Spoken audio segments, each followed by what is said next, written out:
Hey guys, Drifter here. Today I've got a video for you about all the small things in life and why they matter. Of course, since it's a gaming channel, there has to be gameplay here, but that's not the point of the video. Today's video is all about the golden rule, or karma, or what goes around comes around, whatever phrase you want to call it, but generally the belief that if you do good things, then good things come back to you, and if you do bad things come back to you. But maybe not proportionally or as fast or in quite the ways that you think. And this is a rule that I do believe in on average, on the grand scale of things. I don't believe that there is a capricious supernatural being that has perfect scales balancing your good and bad and decides to give perfectly exact and instant justice all the time. But I do believe that the way that we live our lives and go about things, that people who are assholes tend to have bad things come back to them, and better people tend to be rewarded on average. Of course, there's exceptions on either end. And what's interesting about this is that for most of my life, observationally and experientially, the things that helped me the most were the smallest acts of kindness. Not like big life-saving things. Not I saved somebody from drowning and they hated me. I got nothing out of that. Not giving people money, not giving people gifts. Just small kindnesses that leave big impressions are more meaningful than anything else.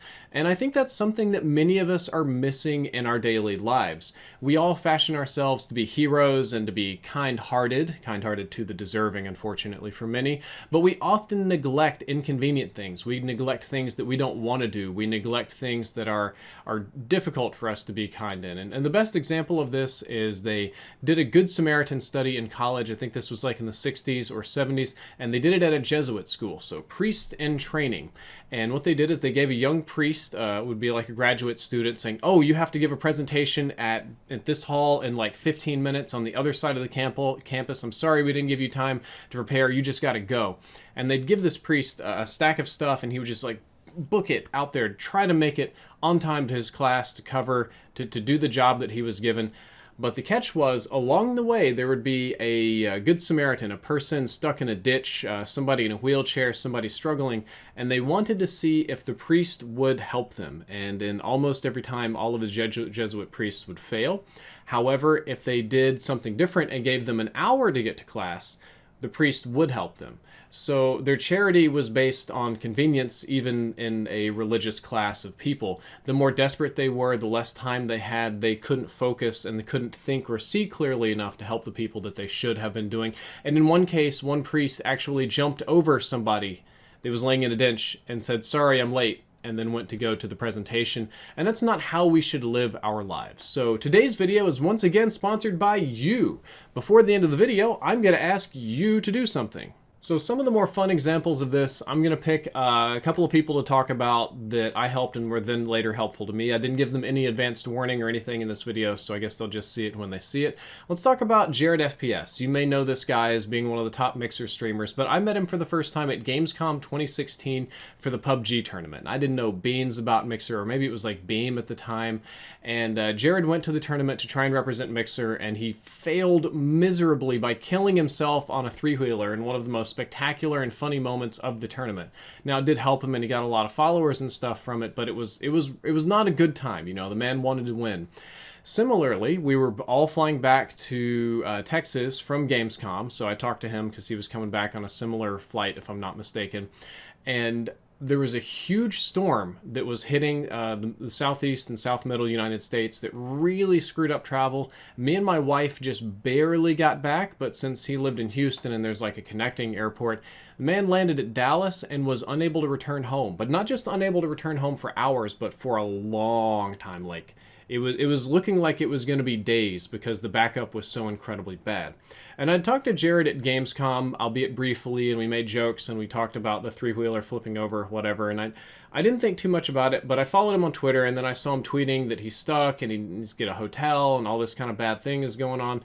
And at the time, I didn't really think about it, but I just told him that he could come stay in my guest room. Like, dude, if I'm in Dallas, just come stay at my house. Don't worry about the hotels. We can sort out the airplanes. I can pick you up at the airport if you need it. And at the time, I didn't really think about it. It just seemed like this was the right thing to do, given the circumstances at that moment, was to open my house up to somebody that I didn't know very well. Maybe I'm a sucker like that. Ultimately, Jared ended up not needing my help. He found an alternative way to get back to Houston, but it made a big impression. I think I was one of the few guys that offered any more than just like, that sucks, bro, lol. So I didn't know, but it made a big impression on Jared. And about 6 months later, I was in dire straits. I was on the struggle bus. You can go back on my channel and see this. This is when World War II was dying. This is when streaming on YouTube was dying. This is when I was like I was going like negative 500 subs a day, which is not the kind of numbers you want to see on YouTube. I was running red every month, losing money, struggle bus. I was like close to having to retire. So I see Jared at PAX South because it's PAX South. We're both there. And I mentioned some of this to him, and he says quite simply, I got you. He's like, dude, don't worry about money. I'm going to fix all this for you. And I'm like, what? And he says, I'm going to set you up with Mixer, and I guarantee you Mixer's going to make you an offer, and that'll help you through all this, blah, blah. And I'm like, well, thank you, but why? Why would you do that? And he mentioned just the little offer for the airport when he was stuck to stay at my house. And that was it. That made a big enough impression. He went out of his way to set up a meeting with the head of partnerships with Mixer, and Split the Wig was there as well, offering his assistance. And they both, I think they talked me up much more than I deserved, which eventually turned into me being picked up by Mixer on a special sponsored deal that offered me financial solvency during these dark times, and has given me a way to stabilize my life and my channel, which was incredibly helpful. And it's an example of just one small thing that I did in my life that turned around and really helped me out. Another similar example would be meeting a guy named Patrick at COD Champs 2012. I met this guy who seemed a little bit like gobsmacked at the whole event, and he just kind of wanted to talk to people about all sorts of stuff, and everybody was famous and everybody was cool, but he looked like he was a little out of place, and not a whole lot of people wanted to talk to him because he was too energetic or whatever. But I don't know why. I just took the time to talk to this guy, and we talked about gaming and YouTube and social media, a lot about social media. And it turns out that he was working on a YouTube show called Zombie Break Room. It would become quite popular, and based on that popularity, he later got hired by a popular director to run his social media account, literally using some of the information that I'd given away just casually in conversation to get it going. Started his own social media management company and production company, and has been quite successful in a lot of ventures. So now occasionally Patrick will come and offer me cool things like the interview with Ron Perlman was his doing, for example. That was, or Carlito Oliveira, some of those. So the small conversation that I had, the offering advice to somebody just for no reason at all, ended up being incredibly karmatic and beneficial to me. The same thing can be repeated with being friendly to Team Envious. I was friends with all those guys, not expecting anything, but I did eventually end up with a valuable ownership position in the organization, at least until the venture capital buyout time. But that's a totally different story. It was very beneficial to me, and I could add one more example of something small that I did that turned into something big, but that's yet to come. That's something I'm not supposed to talk about just yet, but in a couple of weeks I should have a very fun announcement for you.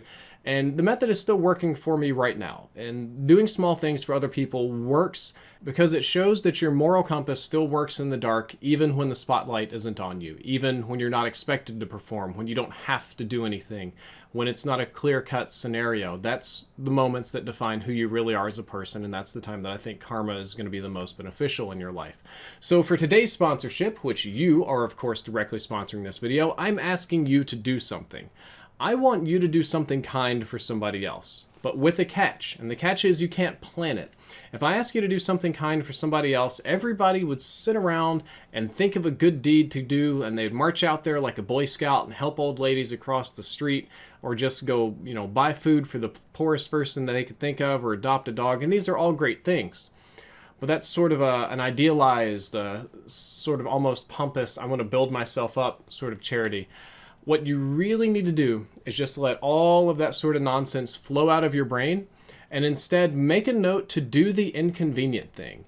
Do that one thing for somebody else that you would normally ignore, that you would put off, that's too much trouble, that takes time out of your day.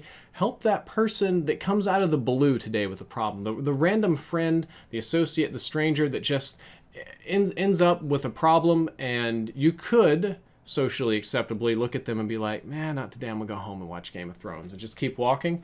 Don't do that. do the inconvenient thing and help them out. And once you've done that, I want you to come back to this video and leave a comment letting me know what the results were. Guys, that is all for today's video. I hope that you enjoyed it. I hope that you learned something useful that does in some way help your life and help you make other people's lives better. And if you did, you could always like, favorite, and subscribe. Drifter out.